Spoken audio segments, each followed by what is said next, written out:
১১ মান্দাইবাজার বিধানসভা কেন্দ্রের অন্তর্গত দীনবন্ধুনগর এলাকার ভবচন্তাই থেকে কামানমুড়া যাওয়ার এই পথটি আজও রয়ে গেছে সম্পূর্ণ কাঁচা। নেই কোনো ব্রিক সলিং কিংবা পাকা রাস্তার ব্যবস্থা। দীর্ঘদিন ধরে এই দুর্গম পথ দিয়েই জীবনের ঝুঁকি নিয়ে যাতায়াত করতে হচ্ছে স্থানীয় বাসিন্দাদের।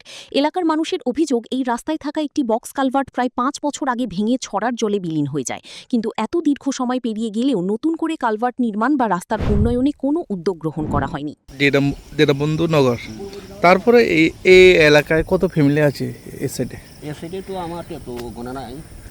আমরা এটা তো পূর্ব দীনবন্ধু, আর আমরা সেই পঞ্চায়েত দল। এই রাস্তা কতদিন হয়েছে? এমনি এই রাস্তা কয় বছর চলবে না?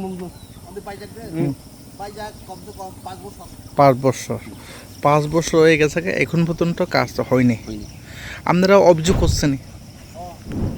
স্থানীয়দের দাবি, জনপ্রতিনিধি এবং সংশ্লিষ্ট দপ্তরের কাছে একাধিকবার বিষয়টি জানানো হলেও সমস্যার কোনো স্থায়ী সমাধান হয়নি।